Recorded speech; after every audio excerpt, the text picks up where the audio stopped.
The Proto-Indo-European word for heart is ter, which eventually becomes Proto-Germanic herto and English heart.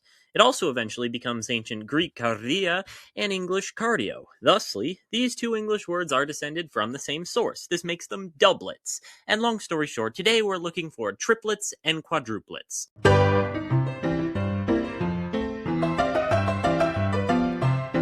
So, welcome to the search for the English word with the most doublets. So, how are we quantifying this? Obviously, not every word that's related is a doublet, and I don't just mean that only one letter of hound is a doublet of canine. Actually, I don't mean that at all. I count these fully as doublets. What I'm talking about is like separate and separation. Technically, these are two different words. They are not practically. More or less, I'm using each lexeme as one word, although that's not exactly the same. The lexeme of, say, walk would be walk, walks, walking, walked, and heck, maybe walketh, walkest, and walkedst. But notably, this doesn't include walk the noun, or walks the plural noun. But they clearly share the same etymology. How far does this go? What about piecewise doublets? Well, retract and retreat are literally the same Latin word retractus, except one is via French. I think these count as separate words. They certainly have separate usage, but destroy and destruction, you get the picture. It's case by case. Finally, no stupid words. For example, if you search up the thumbnail word wheel, it will helpfully tell you it is a doublet of charka and chucker, obviously which don't count. Proper nouns are a gray area, like everything else.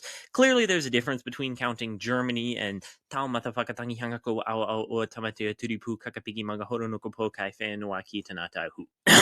Was that me padding the runtime? Yes, and it'll happen again. So I've already done this for one word, draw.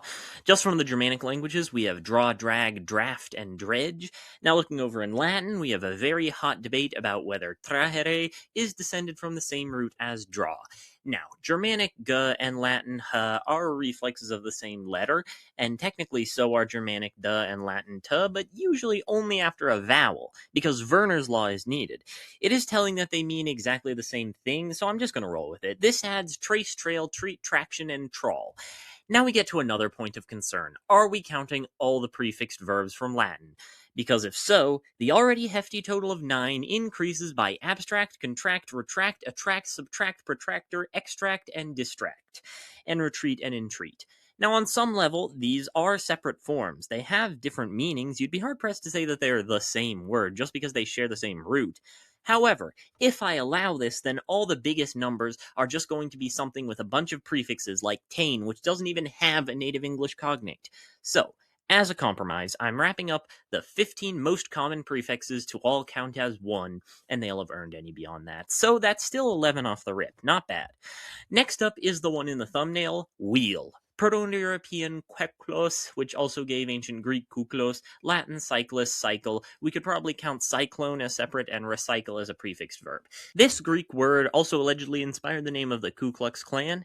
In the East, this developed into the Tocharian, which is like an extinct language spoken in Central Asia, kukal, and Sanskrit chakra, which is also a doublet in English.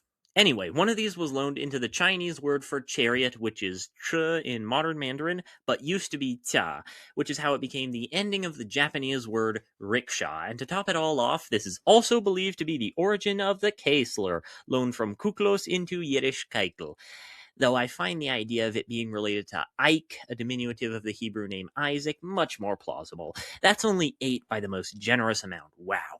Anyway, I think the most likely to be loaned around are simple Proto-Indo-European words. So we'll do numbers first. 1 is from Proto-Indo-European hoinos, which also gives the article un and its variant Yes, that one shares 0 letters, and neither does 11, which doesn't even count as a different word. I can't say the same for none, alone, atone, any, and only. Lonely gets lumped in with alone. First is not related. It's from the same root as forward. The Latin version of this root is unus, Spanish uno. The card game Uno might count, maybe, we'll see. Beyond that, we have unity, union, unique, which is somehow a piecewise doublet of any but means the exact opposite, unicorn, uniform, and universe, and probably the prefix uni on its own. And should I count universe and university separate? And maybe unanimous? That one's tricky. I'll avoid counting anything that can stand on its own. Not bad. At the very least, it's 11. Probably more. How's two handling things? Proto-Indo-European dwo becomes English two, also twain in obsolete masculine form, and twin. Okay, I can't do that count anymore. We'll tally them up at the end. Twice, 20, and 12 are definitely the same word as two. Twig is believed to be related to two. It makes sense and has cognates, but it could just be an entirely separate root. Twine is also, for some reason, believed to be related, and twist is for the same reason. I feel bad about twain, so I will merge it with between.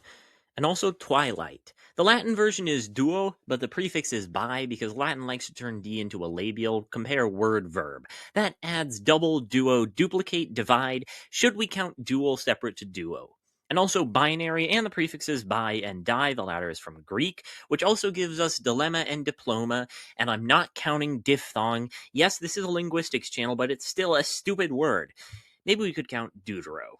Even without that, it's 16 total. We can probably stop doing numbers there. I doubt 3 will top that.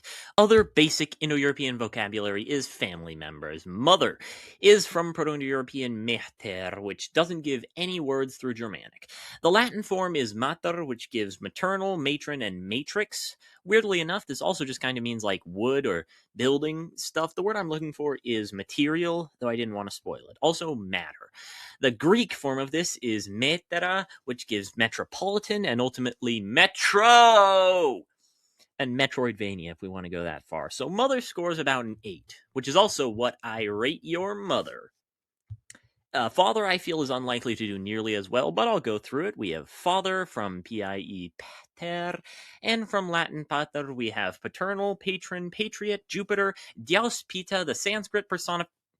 Nope, that's a stupid word. Cleopatra. Doesn't matter. Long story short, your dad is ugly. So that's back to verbs. I do think the most likely candidate is some short Proto-Indo-European root that can be extended easily. Now, this brings us back to the original hound canine question. Are we willing to count one letter as being the same word as another? I don't know, but I'll present them as if they are, and you can make your own judgments. So, the Proto-Indo-European root per is nice for comparing reflexes because it has an aspirate, it means something simple, and it is very short. These types of roots with no ending, or an ending that can easily be metathesized around the vowel, are ripe for extending. So, yes, we are going to count any word in English that includes BR, if it's this BR. Directly, this is bear. Forbearance and overbearing will not be counted separately. But birth, burden, and wheelbarrow will be. Bring is believed to be an extension, ultimately. Barrel is likely, and breast and burst are tentatively excluded, as is broad. From Latin, we have Lucifer, the light bearer, fertile, ferret, and furtive, and the prefixed verbs afferent, confer, defer, differ, infer, offer, prefer, refer, suffer, and transfer, all of which count as one. Greek is also ferro, but with a ph. This gives phosphorus, also the light bearer, pheromone, metaphor, semaphore, and anaphora. That's only 14, which is less than 2. That statement is accurate in context. The sneak peek I have for this is ring. In addition to rink and rank, which are derived from the French version that's borrowed from Continental Germanic, we also have range from the verb form and ranch even deeper from Spanish. And we also get to count the prefixed forms arrange and deranged. Already that's 6.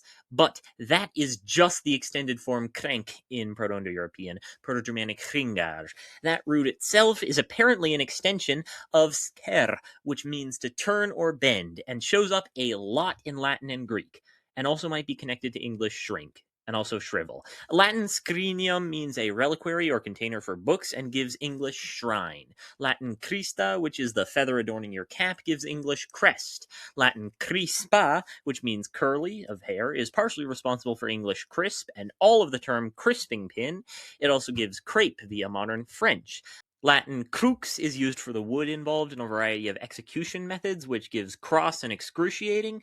Should we count a cross separately? I don't think so. Latin curvus gives curve. Latin cancer gives cancer, and also canker. Carcinogen will not be counted separately. Latin cortina gives curtain. Ancient Greek koronos gives corona directly. COVID will not be counted separately, and crown via French. Various currencies will go under stupid words. Ancient Greek kyrkos gives circus via Latin, circle with modification, and search with a lot of modification. It also gives the Czech word krk, which means neck. The foreshadowing is crazy. I'm running out of time, so we'll pick this up next week. Let's do the other definition of sker, which means to cut or sever. Direct descendant shear. Returning viewers will remember this root in washer, the modern word for stegosaurs.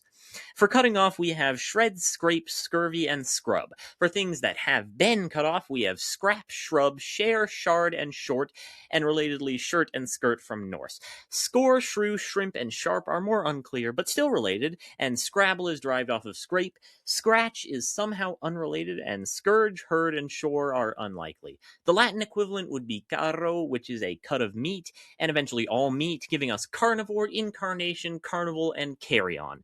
Curt also arrives as a doublet of short and unscrupulous. Cortex, which may or may not count the same as cortisol nowadays. They also have scribus, which gives scripture, and the prefixed verbs conscribe, describe, inscribe, prescribe, subscribe, and transcribe. Greek doesn't really have this root. But Welsh does, which gives us corgi. Various extensions show up wildly across the Proto-European tree, such as the Hindu god Krishna and Chernobyl, a city in Ukraine. So, that's 29. Okay, well, not a very close race anymore, but come back next week.